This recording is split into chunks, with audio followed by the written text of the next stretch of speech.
Florida Governor Ron DeSantis is delivering a fiery speech after his resounding victory to a second term. He laid out his vision for the future for his state, but many have noted that it had a little taste, a little flavor of 2024. When other states consigned their people's freedom to the dustbin, Florida stood strongly as freedom's linchpin. The policies pursued by these states have sparked a mass exodus of productive Americans from these jurisdictions, with Florida serving as the most desired destination, a promised land of sanity. We will never surrender to the woke mob. Florida is where woke goes to die. Florida's success has been made more difficult by the floundering federal establishment in Washington, D.C. It wields its authority through a sprawling, unaccountable, and out-of-touch bureaucracy that does not act on behalf of us. Florida is proof positive that we, the people, are not destined for failure. Decline is a choice. Success is attainable, and freedom is worth fighting for. DeSantis did stop just short of naming President Biden or any lawmakers, but his Florida-centric remarks had a sweeping national tone to them, as you could hear for yourself. You can decide. One GOP strategist told The Hill it's becoming a lot harder to see a scenario in which he does not run. Everyone's watching him. Everyone wants to be around him. No one is running away. Jimmy Failla knows what that is like.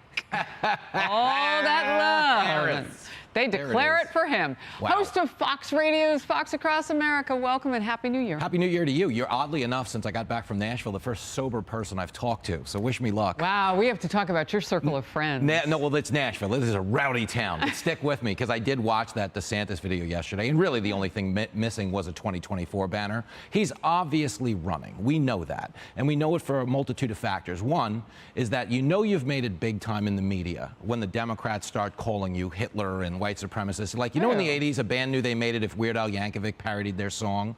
Well, in the modern era, a conservative knows he's hit the big time if the Democrats start giving them the Trump treatment, which he's getting in some factions of the media. Oh, that's interesting. But the other metric by which we know he's running is because his record is too good not to.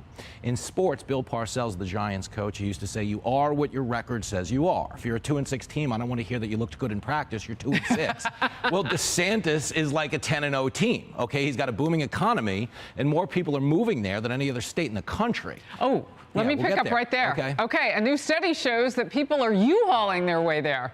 They're leaving Democrat-led states like California and Illinois, and they are, in fact, what you say, going to Florida and also Texas. According to the U-Haul study, Florida ranked number 2 for last year, has been a top 3 growth state 7 years in a row. It's exactly what you're talking about. Yes, I mean, and that's the number that doesn't lie. You know, you can bash him, but look at it like a restaurant. If there's a line around the building 2 hours to get in, odds are people like the chef. Okay, in this instance, they like this chef. I don't know what kind of restaurant this is. I'm just saying in general, people are flocking to Florida. And their kids didn't lose 2 years of education because of lockdowns. And I think as a parent, you'd appreciate this. A lot of people underestimate just how important the parental rights and education bill was. It really did resonate with parents who didn't want kids being sexualized at such a young age. And I think we might get there. But the point is that won him a lot of family support. Families are moving to Florida. Well, also, and the discussion was had in Arizona as well, but the idea of taking the money that a state spends on a student and putting that resource in the hands of the parents so that they can make a choice of what school, what district is right for them. I mean, that was huge. It's a big deal. And that's why I think what you're going to notice is this contrast between red state, blue state is going to become bigger in his speeches. I mean, yeah, that was a campaign speech yesterday for all intents and purposes. All right. Companies are now offering record high raises to retain workers. Big cash. It comes in response to the tight labor market that now has allowed workers to quit their jobs for better wages. Dubbed the Great Resignation, experts warn it could make inflation worse. Doesn't everything make inflation worse? Data from the Federal Reserve of Atlanta shows wages for those who stayed in their jobs climbed 5.5%. So they'll pay you to stay, too. Up more than 2% from 2021. As of October, there are 10.3 million open jobs in the United States. Before the pandemic, the record was just under 8 million. A new op-ed argues, quote, When our government pays people who could work but chose not to more in cash and benefits than an average worker, it betrays everyone who does actually go to work. Not only does it betray them, but it betrays the people who are incapable of going to work. Like, we have a social safety net to provide for those who can't provide for themselves. When you start subsidizing able-bodied people, like, that's a real slap in the face to the disabled. It really is. And it really crushes small businesses because hiring has become impossible. Anyone you know who runs a small business has been forced to work a shift they hadn't worked in 20 years. You don't notice it when the restaurant owner is washing dishes, but you definitely notice it when the strip club owner's on stage. You're like, Gary, what are you doing? Get down from there.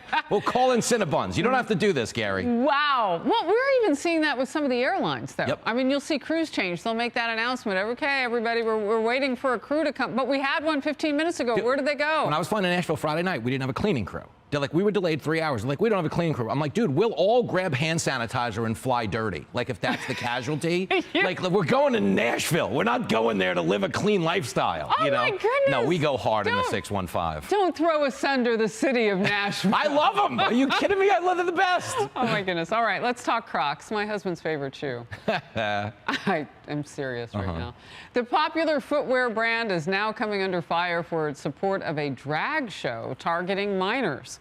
The company is co-sponsoring a RuPaul drag event in the United Kingdom this weekend, promoting child participation in what they call a kids' fashion show. Even the Teletubbies are reportedly part of the star-studded lineup of drag contestants. The reaction on Twitter, well, the ratio is harsh. Why are you promoting sexual fetishism to children? Another, this is disgusting, Crocs. Go woke, go broke, and time to recycle my Crocs. I think Tony will be wearing flip-flops. Tony, welcome back to full-toed shoes, maybe even that. This is disgusting. And what you see happening on the left, this reminds me a lot of the Balenciaga ad where we were all worked up about the kids in bondage, is a lot of people on the left are turning children into fashion accessories. Like, it's cool to say, oh, my kid goes to drag shows.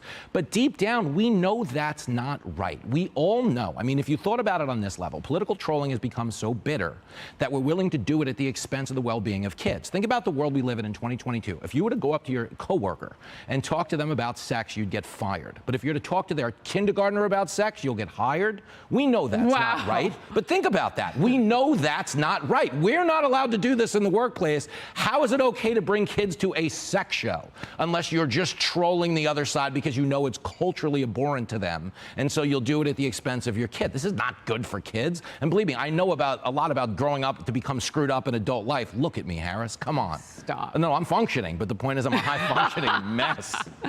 Oh, goodness. 2023 is back. Here we go. Yeah, it's like we've lived it before.